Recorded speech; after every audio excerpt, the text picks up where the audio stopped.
Jon Gabriel was talking about that in his article, where he was comparing having been at the AFP Dream Summit versus Netroots, not Netroots. Netroots Online or Netroots, whatever it was, where he said that the people at AFP were individuals and we're all in one happy family. Nice to see you, you individual. And at Netroots, they were trying to figure out which particular little group you belong to. And we don't do that. It was really neat to see that article of him comparing the two conferences. And that segues into Fishy telling us about her time at AFP Defending the Dream Summit.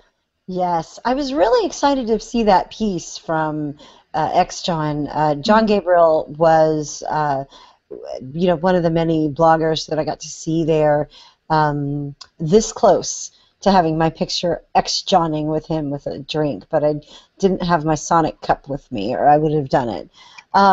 But he's delightful and funny and clever and just someone I really wish more people would read. Go out and find yourself, add Ricochet to your blog feed and read everything he does and follow him on Twitter. All of that wonderful stuff. Jon is fabulous follow and so clever. But he's so right in his contrast. I had read the original piece that he wrote on Netroots about that conference and the sort of balkanization of the people in the room. You know, everyone had their category, everyone had their little nation and their little flag planted, and talking about humor and what sort of humor was appropriate, and people getting into arguments over that. A really dour panel on humor. This sort of thing is what happens there. And when you go to a conference on the right, and in this one specifically, the mood was completely different. In the first case, the AFP staff, even as they were closing things up the night before, they were bending over backwards to make sure people had what they need. AFP also subsidized a lot of people that came for their rooms, travel and things like that. They wanted people there, and they didn't go and just ask the big name bloggers and the large organizers, heads of organizations. They went to regular activists whose contacts they knew, and they brought them to conferences they otherwise might not have been able to attend. And here you had Ben Carson, Rand Paul, Rick Perry, all these people for them to hear speak, and a large host of individual booth setups for different groups as well. And on top of all that, panel discussions with panelists the likes of Dana Lash, Tony Katz, Corey Whalen, and that's Blaze, that's Tony Katz with his WIBC, that's Corey Whalen with Gen Opportunity, and those are great resources that people I don't think have heard enough from. Tony's a good writer as well as a great radio host, and does 4 hours a day on the air in Indiana, and we knew Tony when he was just doing Ustream shows. I mean, this has been great to see them work together. AFP has done a great job promoting him, and he them as well. That's the sort of interconnectivity and cross-promotion that I love to see about this movement, and that Jon is referring to when he's talking in his piece about the difference in tone. Everyone that was there that had an opportunity to spend any time got to meet other conservatives from anywhere who were all as polite as could be. There were no knockdown dragouts. I don't think there was any drum circles at all to be found. That may have been the difficulty of getting to the hotel. I don't know.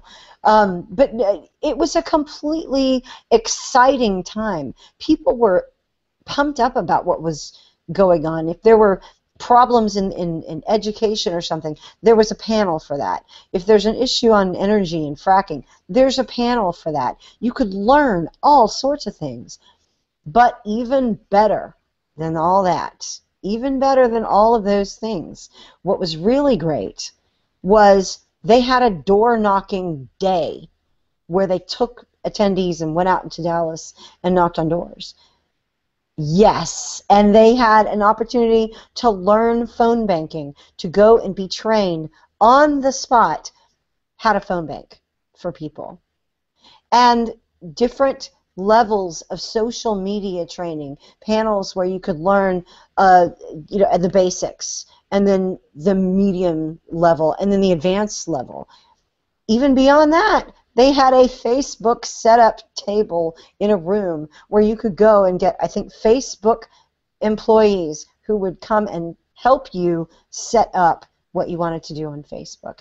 Who does that? Who tries to help that much?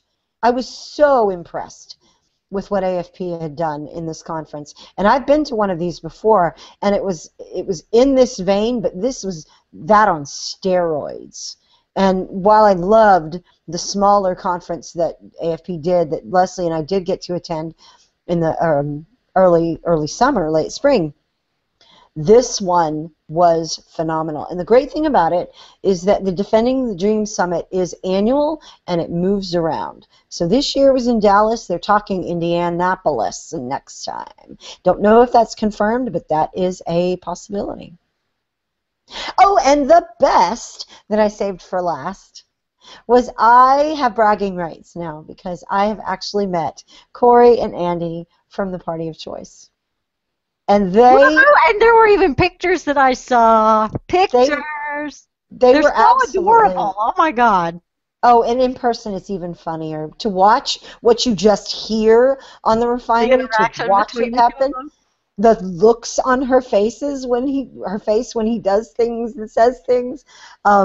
It was such a pleasure. I am so fortunate to have got the chance to sit and talk with them, have dinner with them, have coffee with them, and just soak up the experience that is Corey and Andy. Everyone should do that in their life.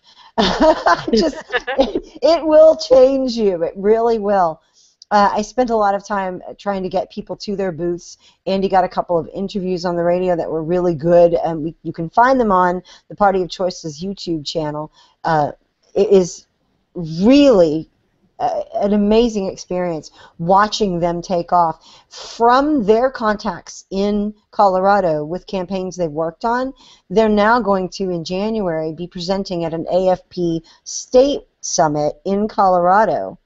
Excellent. Yes, this is so exciting.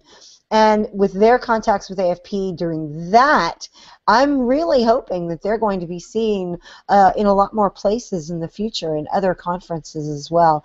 There were so many people that once they sat through the 15-second spiel that Corey and Andy started with, their eyes would light up, their jaws would drop. You could feel the energy as they got excited about what they were seeing.